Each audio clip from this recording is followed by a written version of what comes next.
This first poem was written on March 5th, 2008, which was not a good day. And the poem is simply called Emily, My Sister. Your absence in this existence will force me from time to time throughout my life into fits of thermonuclear sadness in the corners of dry showers. Okay, this one. Oh yeah. This poem was written on May 1st, 2008, and it's called Bathtub Queries. I was a captain on a big boat, leather boots, pink thigh highs. My dreams escaped, found ropes, and left my body tied. While chasing shadows on the sand, you were riding on the bus, on time, and thoughts of Oakland fill my mind.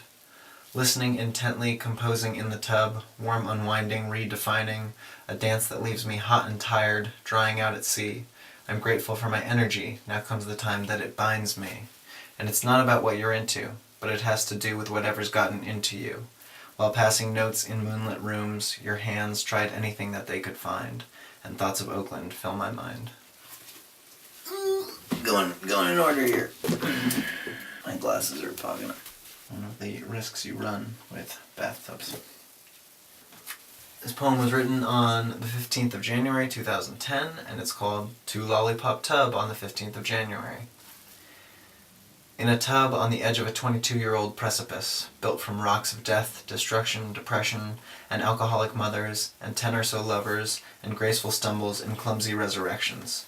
A new decade, a newfound sense of hope and blind confidence.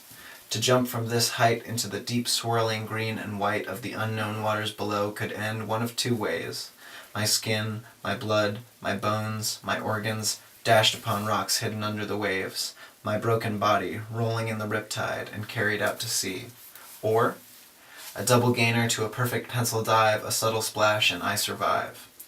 In the tub with lighted candles, bubbles, music playing loud enough to drown the spitting faucet, I bide my precious time.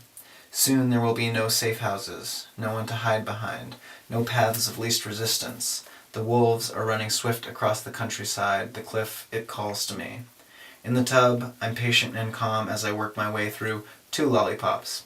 In the fields behind me, sounds of rushing feet and snapping teeth. It's a good thing I'm not scared of heights. Cool. Let's put some accoutrements here. No! Shit. Okay, let's just try that out. This poem was written on the 10th of June, 2011, and it's called Turkish Bath. Bony old man with a mustache fit for cookie dusting and a lack of lower teeth, cracking my toes, dislocating my shoulders, soaping me up and grazing my testicles with his wizened fingers. Great. Got a couple more. 3 more poems. This poem was written on October 18th, 2011, and it's called Tub Fart. Bubble up between hairy thighs and pop recycled cheese. This poem was written on January 16th, 2012, and it's called January's Lament. I wish that I could go home, and there would be a naked girl waiting in my bed, not yet asleep but close, skin smooth and still, warming the nest in our cold room. I think the landlord, let's not call him stingy and risk the winces from high-horse finger-waggers, is being frugal in his legal duty to heat his lowly tenants.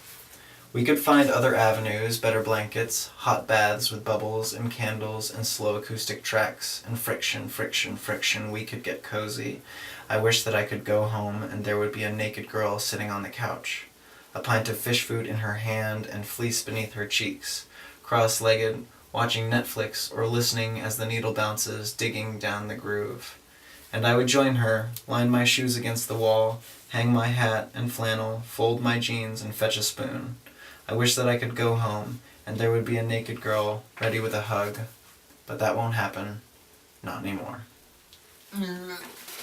This poem was begun on the 20th of January, 2015, and finished an hour ago. It's called The Occasional Edge. It is important for one to err on the side of smoothness in day-to-day life without demanding it exclusively. I think on this in the tub, where else? While stretching, the need for which came from skiing earlier on. The earth is locked below ice. Life rages forward inside the dome, and I am instructing children how to slide downhill for fun and profit. Vermont nonsense. On my own, I stick to the double black glades and try to move quickly. I aim for bumps and jump rivers. It is important for one to err on the side of risk-taking in the woods while exercising discretion over obstacles.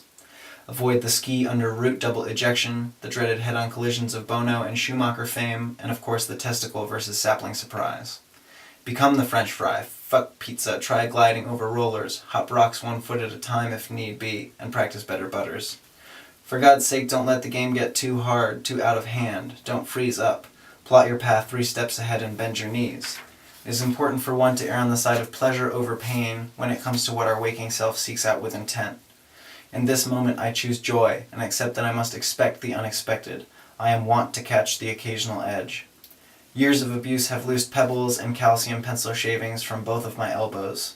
Press them against porcelain and twist. They pop and grind, as does my lower back, both hips, both knees, and ankles. I relish this and move to slow the decline of my cartilage. It is important for one to err on the side of motion, while recognizing the inherent movement of sitting still. I am ever oxidizing carbohydrates, pumping, thumping, pushing, counting down. Electricity rattles my cage, and don't forget digestion. But to stop, to know the best method of slowing feet and breathing, keeping heartbeats even, helps to save my skull. I am a yogi of the snow, a yeti soaping in the shower. I shrug my shoulders, clap my poles, and turn effulgent toes downhill.